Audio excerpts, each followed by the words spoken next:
안녕하세요. 반갑습니다. 이공영 강사입니다. 이번에는 271번부터 문제 가볼게요. 1번 양심적 병역 거부 이제 두 가지 사건이 있죠. 일단 정리해보자면 우리 양심적 병역 거부 사건에서 문제가 되는 두 가지 조항이 있는데 일단 병역 종류 조항이 있어요. 빨간색으로 썼으니까 위헌인 건데요. 그 대체 복무제가 규정이 안 돼 있어. 그래서 불완전 불충분해.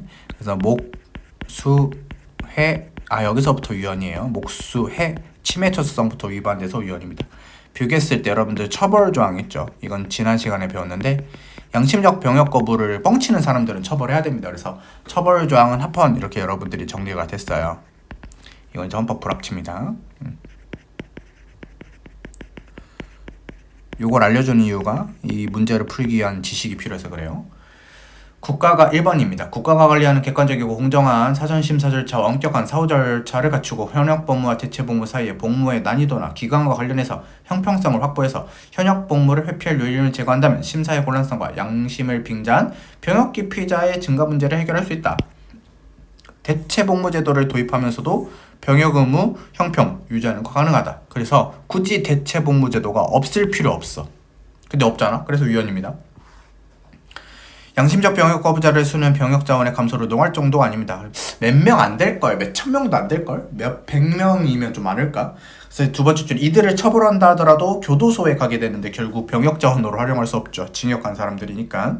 대체 복무제 도입으로 인해서 병역 자원에 손실이 발생한다고 할 수가 없어요. 차라리 그 교도소 같은데 이제 교도 지원 업무라도 보내면 좀 낫지 않냐 이거예요. 현재 국방력에서 병역 자원이 차지하는 중요성이 낮아지고 있다. 요즘에 현대화되기 때문에 무기 같은 걸 많이 쓰잖아요. 그래서 사람보다는 장비가 중요하잖아. 대체 복무 제도를 도입하더라도 우리나라의 국방력이 의미 있는 수준에 영향을 미친다고 보기는 어렵다. 그래서 대체 복무 제도라는 대안이 있음에도 불구하고 무조건 군사 훈련을 수반하는 병역 종류 조항, 이게 병역 종류 조항이죠. 여기 위에 있는 거예요. 요거. 병역 종류 조항이 헌법 위반이 된다. 침해처성 원칙 위반이 된다. 3번 병역 종류 조항 또 나왔어요. 효율적으로 배분함으로써 국가안보를 실현하긴 하지만 대체 복무 제도를 규정하지 않은 이상 정당한 입법 목적을 달성하기 위한 적합한 수단에 해당한다고 보기 어렵다? 수단의 적합성? 수단까지는 적합합니다. 수단까지는. 그래서 대체 복무 제도를 규정 안 한 것은 침해처성 원칙 위배이기 때문에 헌법 위반이 된다. 이렇게 되는 거죠. 그래서 이런 식으로 목수해법 따져서 문제 풀어보라라는 질문이에요.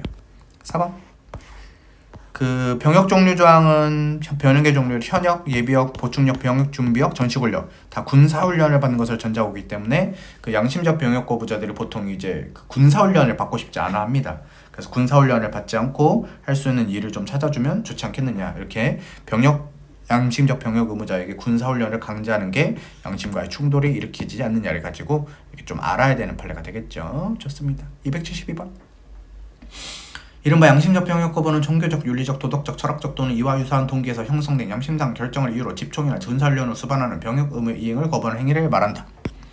그래서 양심을 포기하지 않고서는 집총이나 군사훈련을 수반하는 병역 의무를 이행할 수 없고 병역 의무의 이행이 자신의 인격적 존재 가치를 스스로 파멸하는 것이기 때문에 병역 의무의 이행을 거부하는 것을 말한다. 맞다. 그럼 이제 정당한 사유가 문제가 되는데 그 현역 입영이나 소집 통지서를 바꿔서도 그날 입소를 안 한 사람을 처벌합니다. 근데 이 정당한 사유는 개별적으로 판단해야 됩니다. 불확정 개념인데 이런 것들이 있어서 3번을 한번 보겠습니다. 정당한 사유라는 것은 이런 좀 해석이 필요하다. 왜냐면 양심의 자유 문제랑 그 다음에 국방 의무 사이의 충돌 조정 문제니까.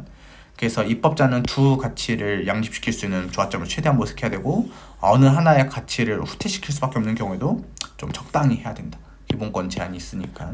4번 군대를 안 가서 양심을 실현하는 거죠. 그래서 소극적 부작에 의한 양심 실현이다. 바로 양심적 병역 거부자들이. 국방의 의무 자체를 부정하는 건 아니에요. 그냥 군사훈련이 싫다 이거에서 군대를 안 가서 나의 양심을 실현하겠다 이거죠. 그래서 이제 소극적 양심의 자유 제한인데 뭐가 문제냐? 정당한 사유다. 이게 정당한 사유가 인정이 되면 무죄가 되는 거예요. 인정이 안 되면 무죄가 안 되는 거고 일단 기소가 됩니다. 일단 입영 통지에 기해서 지정된 기일과 장소에 집결 의무를 부과받았는데 이제 군대를 안 갔어. 근데 그럴 만한 사유가 있었대. 질병과 재난이라는 것은 누가 봐도 군대를 못 가는 객관적 사유가 있겠죠. 근데 여러분들 객관적 사유로 한정된다? 주관적 사유가 뭐가 있을 수 있냐면 개인의 양심적 병역 거부라는 게 있을 수 있어요. 그러니까 뭐 몸이 아픈 거나 아니면 뭐 재난이 있었던 것도 아닌데 그냥 그 당일날 입소를 안 한 거야. 그러면 이제 일단 기소가 된다니까. 근데 질병이나 재난 등으로만 정당한 사유를 한정하게 되면 양심적 병역 거부로 인해서 입소 안 한 사람들은 무조건 처벌되는데, 이제 우리는 양심적 병역 거부가 진실하다면은 좀 그 혜택이라면 안 되지. 그 대체복무제도라는 것을 좀 부여하기로 했죠. 그래서 이렇게 객관적으로 개인적인 책임으로 돌리기 어려운 사유로 한정된다는 게 아니라 이런 개인적인 사유도 고려해야 된다 해가지고 틀린 지문이 돼요. 그래서 어려운 지문 중에 하나입니다. 좋습니다. 273번 보겠습니다. 헌법 제20조 2항이 국교 금지와 종교 분리 원칙을 규정하고 있기 때문에 국가가 만약에 종교시설의 건축행위만 기반시설 부담금을 면제한다면 우대하는 것으로 비칠 소지가 있으니까 부과해야 된다. 큰 대규모 종교시설 만들면은 부담금 부과해야 된다. 합헌이다. 이렇게 되는 거죠. 맞고요. 그 다음에 여러분들 전범용 경내지 사건이네요. 전범용 경내지가 여러분들 뭐였는지 기억나니? 그 그림을 그려줄까? 여기가 전통 사찰이야. 그 여기가 이제 전범용 경내지야.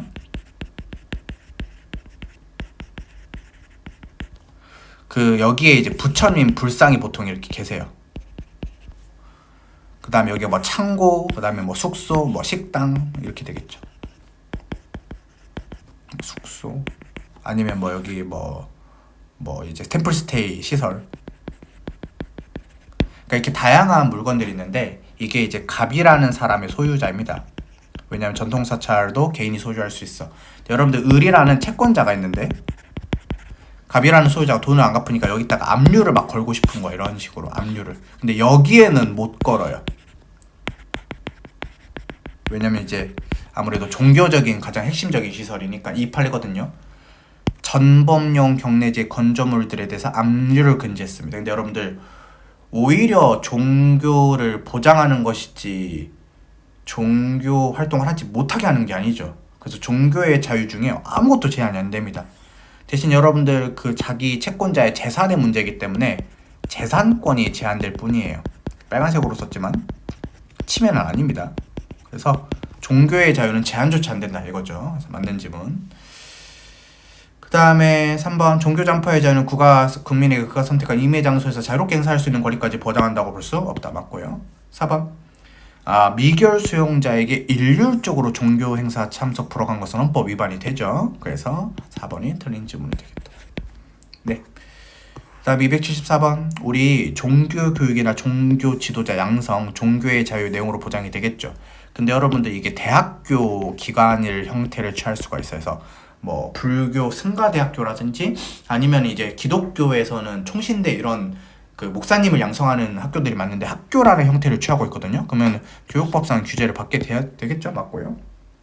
2번 종교적 목적을 위한 언론 출판의 자유를 행사하는 과정에서 타 종교의 신앙 대상 우스꽝스럽게 모사했거나 다소 모욕적이고 불쾌하게 느껴지는 표현을 사용했다 하더라도 증오의 감정을 드러내는 정도나 그 자체로 폭행, 협박을 유발할 우려가 있는 정도가 아닌 이상 허용이 된다. 맞고요. 그다음에 학교 정화구역 납골시설 금지가 합헌인데 뭐 국가든 지방자치단체든 개인이든 뭐 종교단체든 다 이런 것들 납골시설 금지될 수 있다. 합헌이고요. 자, 그 다음에 여러분들 유서 깊은 천주교 성당 일대를 문화관광지로 조성하기에 우리가 이제 그 문화관광지 조성을 해주는 것은 문화재라서 챙겨주는 것이죠. 특정한 종교를 밀어주는 건 아니죠. 맞죠? 위배되지 않는다. 그 다음에 종교단체 복지시설 운영에 대한 제한이 뭐냐 이해를 해야 되는데 일정 규모 이상인 종교시설은 반드시 신고를 해야 돼. 근데 신고하고 싶지 않은 거야. 그래서 법인의 인격권이나 법인 운영의 자유 문제가 아니라 종교 활동의 자유 문제입니다. 우리는 조용히 봉사하고 싶은데 그런 활동을 하고 싶은데 그 신고하도록 하니까 이제 노출이 되잖아요. 그래서 제한이 되지만 침해는 아니거든요. 그래서 무당탕탕이고 차라리 그냥 종교의 자유 제한이라고 해야 돼. 종교의 자유 침해 문제가 되겠습니다. 침해는 아니다. 그래서 5번이 틀렸습니다. 275번 자 여러분들 종교적인 목적을 위한 언론 출판의 경우에는 고도의 보장을 받죠. 맞고요. 그다음에 종교단체가 운영하는 학교도 당연히 이제 인가나 등록을 받도록 해야 되겠죠. 헌법이 위배되지 않습니다. 왜냐하면 아까 우리가 봤듯이 이런 종교기관, 교육기관의 형태를 취할 때는 규제를 받아야 되니까. 그다음에 3번 종립학교가 이제 종교단체가 지은 거예요. 종교단체가 지은 학교 법인이 종교교육을 할 자유랑 운영의 자유를 가진다 할지라도 공교육 체계에 편입되어 있는 이상 이런 학생들 뺑뺑이 돌리면 여러분들 비종교인이나 다른 종교 학생들이 들어올 수도 있잖아요. 그래서 좀 조치를 취해줘야 된다. 신앙의 자유. 이건 누구를 믿고 말고의 문제거든요. 핵심입니다. 그래서 법률로서도 침해할 수 없어요. 여러분들한테도 되게 믿고 있는 뭔가가 있는데 그걸 믿지 말라고 강요할 수는 없잖아요. 대신 종교적 행위라든지 표현은 제한할 수 있습니다. 맞고요. 그다음에 육군훈련소장이 이렇게 4개의 종교 행사 중에 하나에 참석하도록 한 행위가 정교분리 원칙이 위배된다는 우리 경찰 시험에도 나왔던 판례죠. 그래서 답은 2번입니다. 그다음에 276번 이건 이제 형법 판례인데 그 사제 성직자예요. 범인에게 적극적으로 은신처를 마련해주면 여러분들 책임지죠. 그렇죠? 그래서 책임을 집니다. 범도업체가 성립하죠. 그다음에 무슨 시험 일요일이든 토요일이든 다 펀입니다. 다음 사립대학은 종교교육 내지 종교선전을 위해 학생들의 신앙을 가지지 않을 자유를 침해하지 않은 범위 내에서 일정한 내용의 종교교육을 받을 것을 졸업요건으로 할 수 있다. 이거 채플이라 했는데 이거 괜찮다 했어요. 이 정도는. 신앙의 자유, 종교적 행위의 자유 및 종교적 집회결사의 자유가 있는데 동그라미 친 신앙의 자유는 제한조차 안 됩니다. 이렇게 해야 되지. 제한조차 안 된다면 안 되지. 법률로서도 제한할 수 없습니다. 너무 핵심이니까. 하지만 종교적 행위, 집회결사는 외부로 보이는 것이기 때문에 제한이 가능하다. 맞고. 그래서 여러분들 납골 시설을 금지하게 되면은 종교 행사의 자유가 제한이 된다 했어요. 근데 침해는 아닙니다. 왜냐면은 종교 의식 내지 종교적 행위와 밀접한 관련이 있는 시설의 설치와 운영은 종교의 자유 문제이기 때문에 종교적 행위의 자유에 포함이 되니까. 그래서 옳은 것은 하나, 둘, 셋 해가지고 3개가 되겠습니다. 맞죠? 네. 마지막 문제인가요? 그렇네요. 여러분들 277번은 합헌 키워드가 여기 있어요. 구치소 내 종교행사 공간이 한 개뿐이에요. 근데 여러분들 뭐 종교가 다르고 그러니까 이제 교회가 하나가 있는 게 아니라 그냥 종교 행사 자체가 하나야. 그럼 거기서 뭐 종교 활동을 교회도 해야 되고 성당도 해야 되고 불교도 해야 될 거 아니에요? 종교 수용자, 미결 수용자, 성별 다 달라. 그래서 어쩔 수 없이 구치소장이 종교 행사를 사주에 1회 실시할 수밖에 없습니다. 왜냐하면 다 돌아가면서 써야 되니까. 합헌입니다. 틀렸고요. 종교활동은 종교의 자유와 청교분리 원칙에 따라서 국가의 간섭으로부터 자유가 보장되어 있다. 국가기관으로서의 법원으로서는 종교단체의 내부사항에 대해서는 함부로 여러분들 간섭하면서는 안 됩니다. 왜냐면은 당의 종교단체의 자율권을 최대한 보장해야 되니까. 그래서 여러분들 우리가 이제 그 교인으로서 비위가 있는 자를 종교적인 방법으로 제대한다는 게 뭐 이단 심판 이런 게 있어요. 쫓겨나는 거죠. 그래서 그 법률적인 관계 분쟁이 있으면은 판단할 수 있겠지만 그건 변론으로 하겠지만 그 종교단체가 내린 효력 자체를 사법심사의 대상으로 삼아 우리가 효력 의무를 판단할 수는 없어. 이게 맞는 지문이고 그래서 여러분들 사법적 관여가 적극적으로 이루어지면 안 되겠죠. 여러분들 왜냐하면 종교단체 의사결정은 종교 내부의 문제니까.